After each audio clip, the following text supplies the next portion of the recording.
코로나19 질병 때문에 많은 사람들이 지금도 힘들어하고 있는 것이 사실이에요. 이제 모든 질병과 싸워서 이겨야 된다. 일상에서 질병과 싸워서 이겨야 된다. 이런 의도를 가지고 위드 코로나 함께 이제는 11월 초부터는 그렇게 전개되려고 지금 정부가 준비하고 있습니다. 사람 중에는 질병을 너무 무서워하는 사람이 있어요. 그래서 집 밖에도 나가지 않는 사람도 있고, 어떤 사람은 별것 아니야, 감기 정도밖에 안 돼, 그러면서 이것을 이기는 사람도 있어요.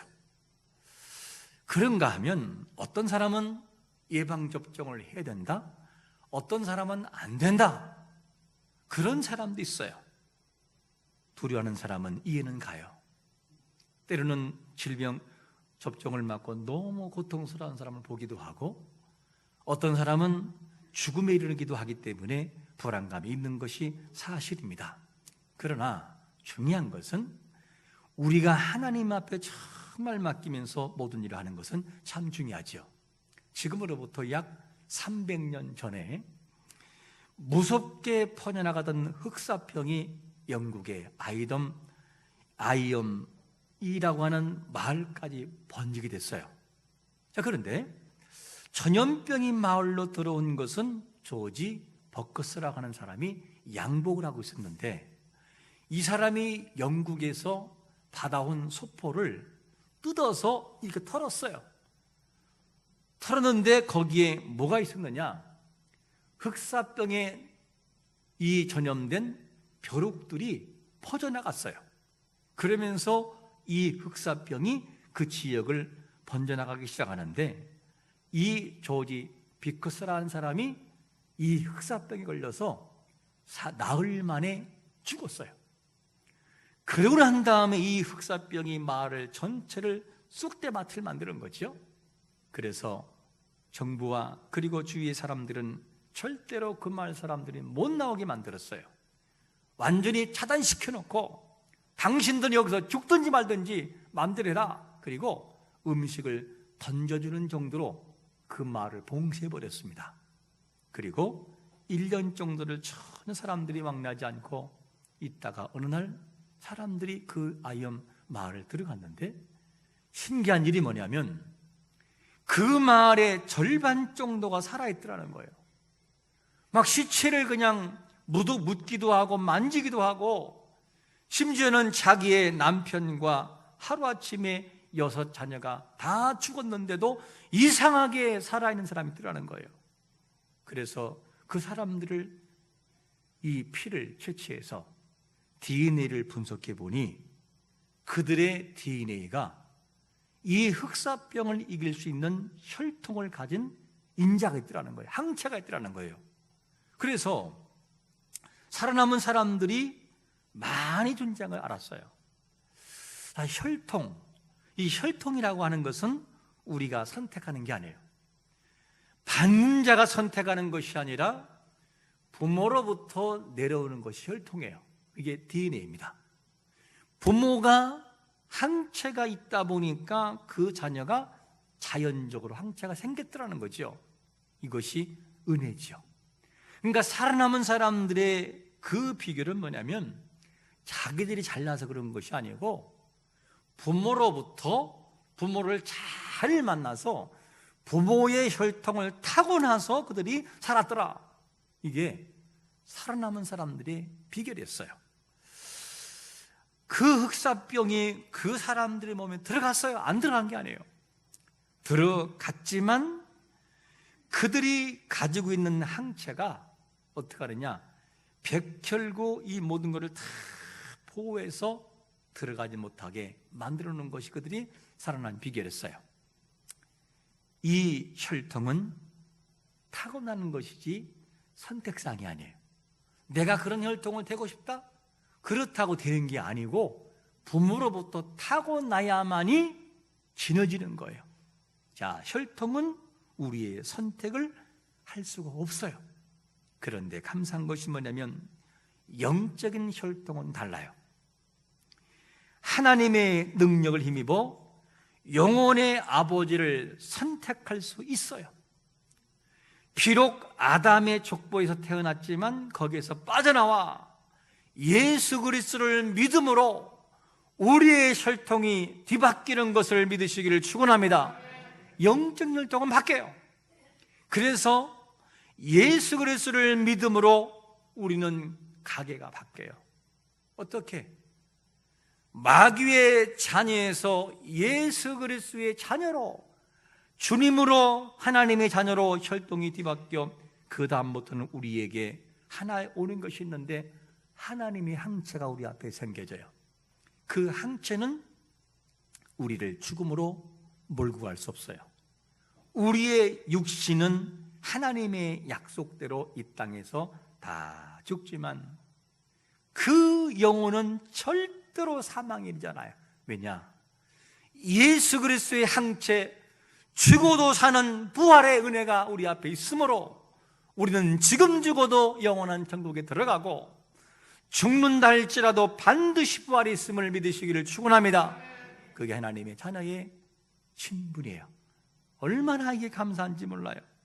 물론 여전히 우리를 찝쩍거리고 죄가 우리를 미혹하고 때로는 넘어진 것 같은 것도 경험하지만 그래도 절대로 우리의 신분을 죄인의 신분으로 끌어내릴 수는 없어요.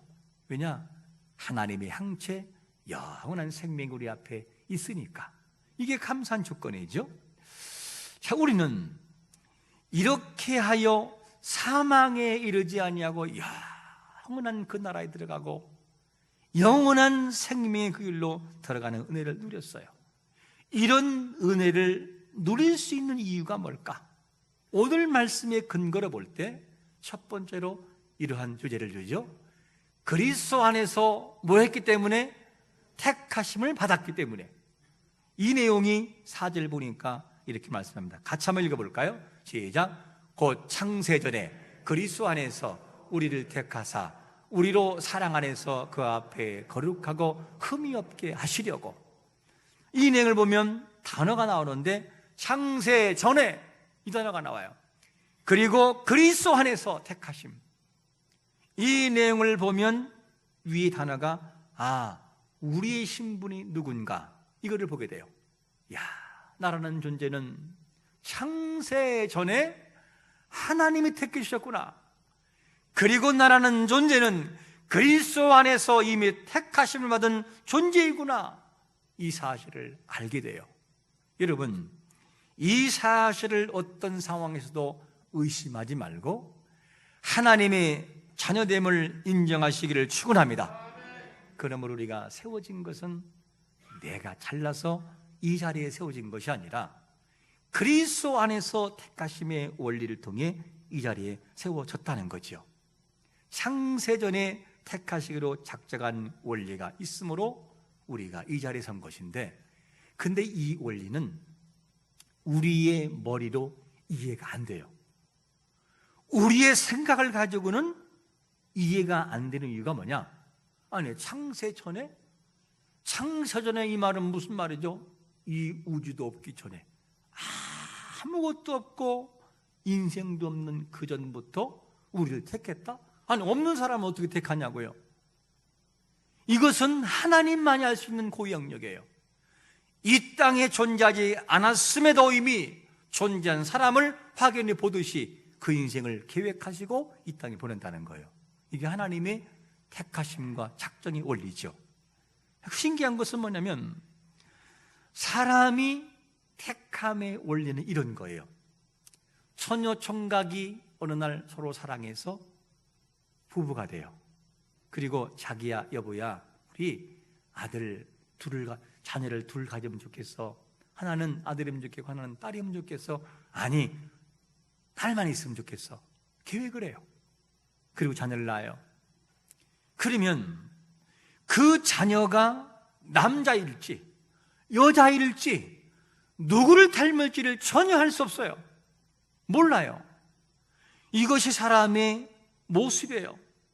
나와봐야 알아요. 나와봐야. 이것을 우리가 알 수 있어요. 그러면 사람의 작정은 이렇게 불완전해요. 그러면 하나님은 어떨까? 완전하셔요. 그분은 완전하신데 언제 보낼지, 어떤 모양으로 보낼지, 어떻게 사용할지가 정확하게 나와 있어요. 그리고 그 영혼을 마음의 감동을 춤으로 구원의 길로 인도하실 때에 대한 하나님의 주권이 이미 서 있다 그 말이에요. 그래서 믿음의 사람 다윗이 뭐라고 고백하죠? 이렇게 고백합니다. 시편 139편 15절과 16절 우리 한번 같이 크게 읽겠습니다. 시작. 내가 은밀한 데서 지음을 받고 땅의 깊은 곳에서 기이하게 심을 받은 때에 나의 형체가 주의 앞에 숨겨지지 못하였나이다. 내 형질이 이루어지기 전에 주의 눈이 보셨으며 나를 위하여 정한 날이 하루 되기 전에 주의 책에 다 기록되었나이다. 할렐루야. 하나님이 정확하게 알고 있어요. 우리를 잊기도 전부터 하나님은 다 이미 보셨다는 거예요. 하나님이기 때문에 가능해요. 그게 하나님은 완전하신 분인 걸 믿으시기를 축원합니다. 그래서 우리는 너무도 우리를 너무 잘 아셔요. 아시는 하나님께서 요한복음 10장 27절에서 뭐라고 말씀하냐면 내 양은 내 음성을 들으며 나는 그들을 뭐 한다고요? 안다는 거예요. 여기서 안다라 이 말은 무슨 말이냐? 이론이 아니고 경험을 통해 한다는 거예요. 하나님을 아신다는 거예요. 여러분, 여러분들은 어린 시절을 몇 살까지 기억하십니까? 어떤 사람은 2살까지 기억하는 사람이 있고 어떤 사람은 1살도 기억하는 사람이 있어요.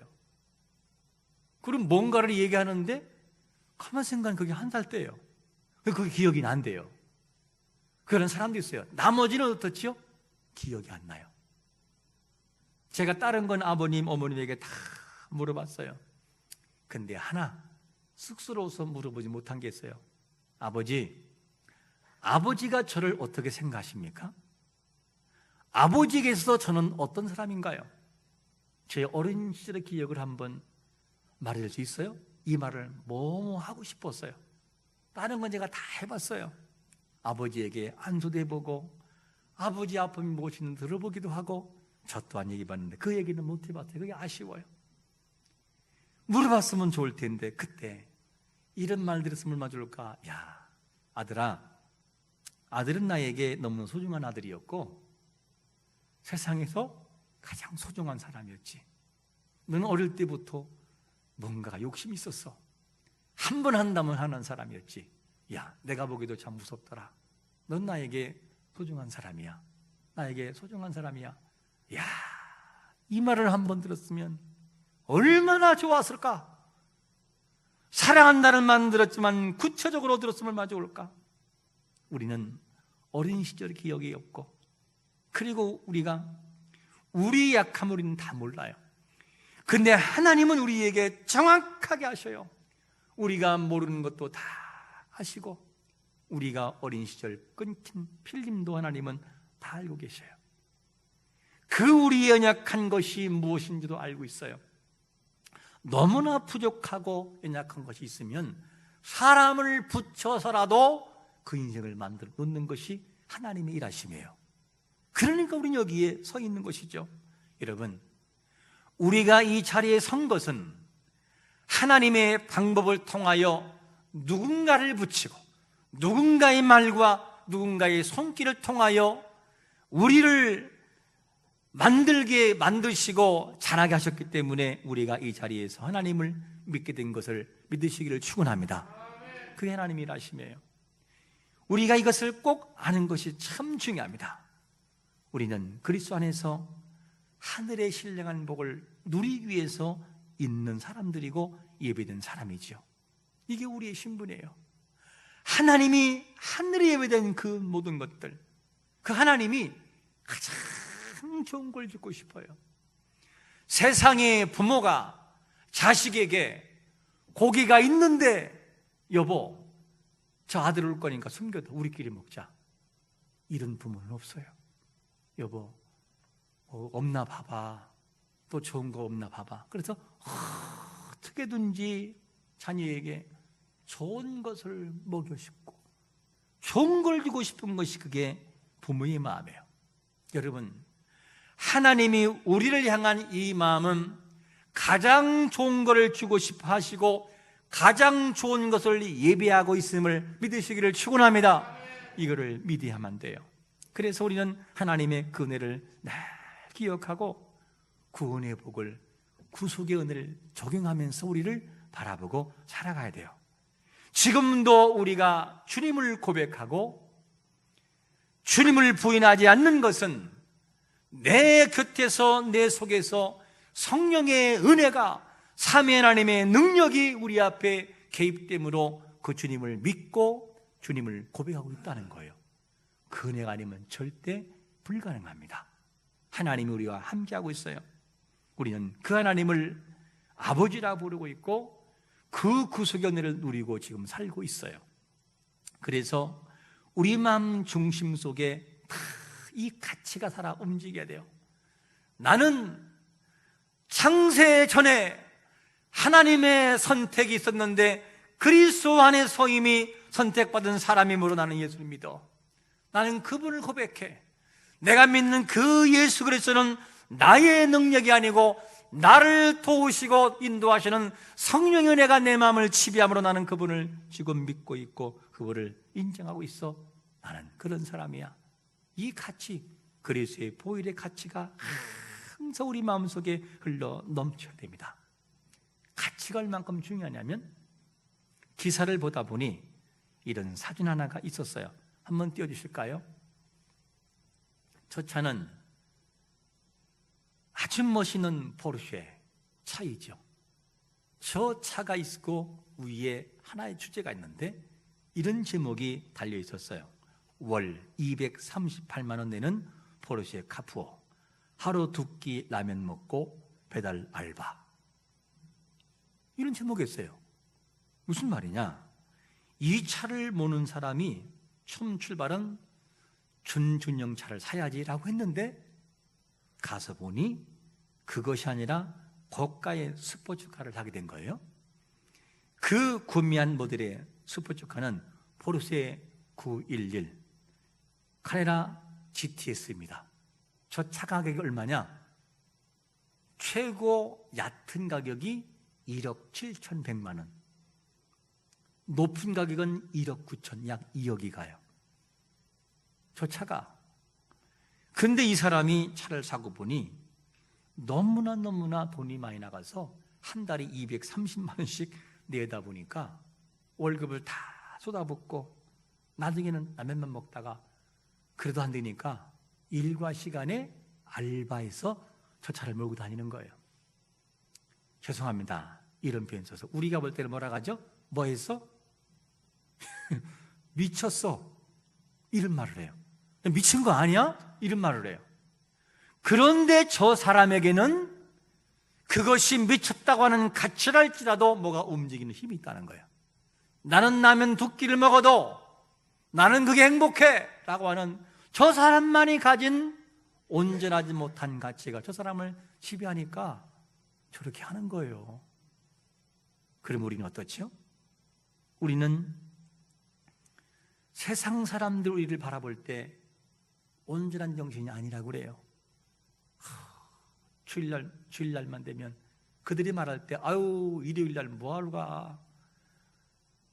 일평생 그래 일을 한 번 놀러도 못 가고 뭐하는 거냐고, 그게 인생의 살맛이 나냐고 이렇게 손가락질해요. 그들이 볼 때 우리가 온전하지 않다고 말을 하죠. 그런데 우리에게는 하나님 앞에 나오지 않으면 마음이 공허해져요. 너무나 마음이 슬퍼져요. 행복하지가 않아요. 주일 한번 빠져도 그런 마음이 들어요. 눈에는 보이지 않는데 눈에 보이는 것처럼 아버지를 부르지를 않나, 주여를 부르질 않나, 하나님 앞에 헌신하지 않나, 예물 드리지 않나, 도무지 제정신이 아닌 것 같아요. 그런데 우리는 그 길을 걸어가면서 눈에서 눈물 흐르고 마음엔 행복이 주어지고 그 나라와 의를 위해서 지금도 묵묵히 걸어가면서 행복해합니다. 이게 우리의 모습이에요. 세상 사람들이 비웃기도 하고 가족이 비웃기도 하고 가장 나를 사랑하는 사람이 때로는 비웃기도 해요. 이해가 안 간다고. 그래도 우리가 그 길을 걸어가는 것은 믿음의 가치 때문이에요. 반드시 이 땅에 하나님 나라가 임하고 지금 죽어도 나는 천국 간다는 확신이 있으므로 이 길을 걸어가는 거예요. 이게 누구냐? 창세전에 그리스도 안에서 택함받은 사람들의 가치라는 거예요. 여러분, 이 가치를 포기하지 않기를 축원합니다. 얼마나 행복한 사람이냐고요. 놀라운 가치죠. 믿음으로 사랑하는 사람들을 향해서 성경은 어떤 응원을 하고 있냐면 이런 응원을 합니다. 베드로전서 1장 6절과 7절을 제가 한번 읽어보겠습니다. 그러므로 너희가 이제 여러 가지 시험으로 말미암아 잠깐 근심하게 되지 않을 수 없으나 오히려 크게 기뻐하는도다. 너희의 믿음의 확실함은 불도 연단하여도 없어질 것보다 더 귀하여 예수 그리스도께서 나타나실 때에 칭찬과 영광과 존귀를 얻게 할 것이니라. 할렐루야. 이걸 믿기 때문에 우리는 걸어가는 거예요. 봐라, 마지막의 영광의 그날을 기억하라. 우리에게 힘을 주는 거죠. 이게 믿음의 가치예요.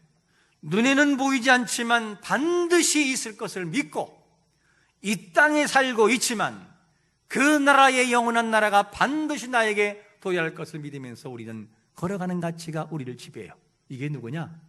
창세전에 그리스도 안에서 선택받은 사람들의 가치라는 거예요. 여기 계신 모든 분들은 로마서 8장 18절 말씀처럼 생각하건대 현재의 고난은 장차 우리에게 나타날 영광과 비교할 수 없다는 거예요. 이 가치가 우리 옆에 지금도 계속 움직이니까 하나님 앞에 나와 예배하며 헌신하게 되는 것이죠. 그리스도 안에 있는 택함의 가치가 우리를 그렇게 만들어 놓고 있어요. 여러분, 창세전에 그리스도 안에서 선택받은 사람인 것을 감사하시길 축원합니다.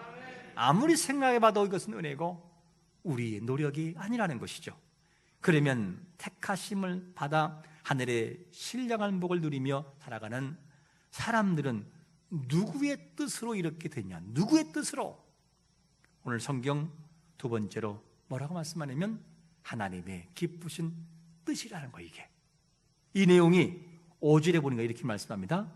그 기쁘신 뜻대로 우리를 예정하사 예수 그리스도로 말미암아 자기의 아들들이 되게 하셨으니, 이 내용을 보면 사람을 예정하고 양자 삼아, 즉 다른 말로 세상 사람인 우리를 그리스도를 믿게 하여 너는 내 아들이라 양자 삼아요.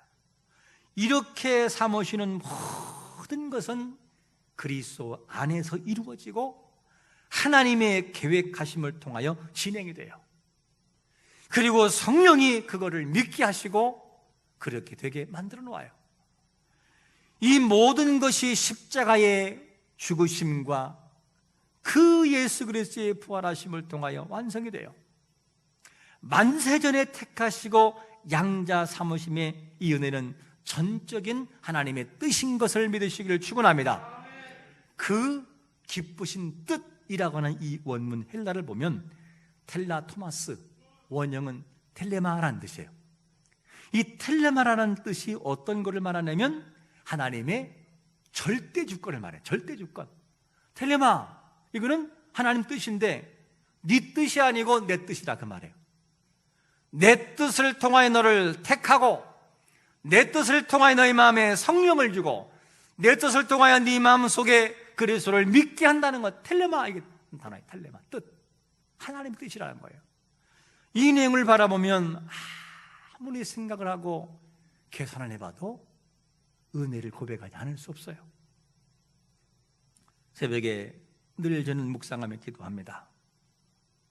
새벽에 기도하는데 비몽사몽간에 제가 잠깐 깜빡한 사이에 제가 이런 영상 속에 있었어요.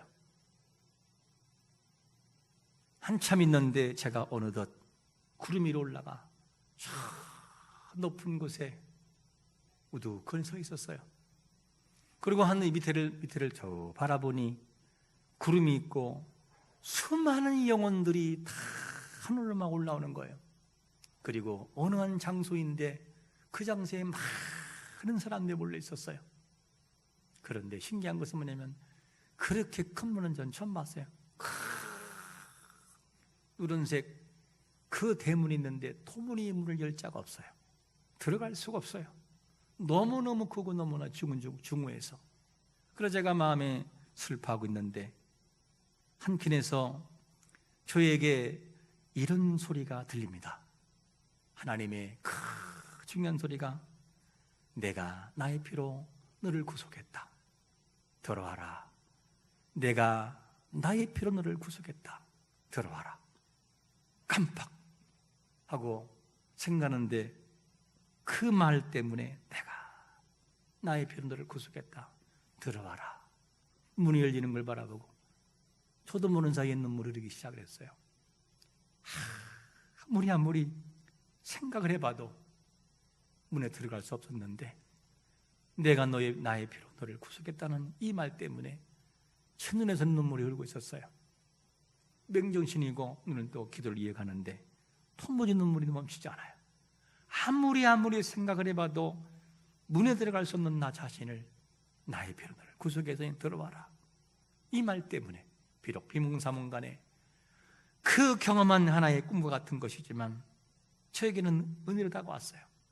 여러분, 우리가 그 나라에 들어가는 것은 나의 열심이 아니고 텔레마 하나님의 뜻을 통하여 우리에게 부어주시는 그 은혜가 적용되므로 그 나라에 들어감을 믿으시기를 축원합니다. 그게 은혜라는 거예요. 아무리 생각해봐도 은혜요.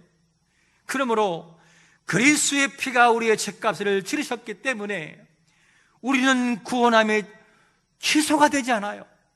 그분의 구원의 역사와 텔레마 그분으로 우리를 향한 구원의 뜻은 절대 취소할 수 없어요. 우리가 취소할 수 없어요. 우리가 내는 열심과 우리가 내는 이 모든 헌신은 구원을 받기 위한 열심이 아니라 그분의 뜻을 통하여 이미 주어진 구원의 은혜에 감사하여 그 구원에 합당한 열매를 맺기 위한 열심이라는 거예요. 이것이 차이가 나요.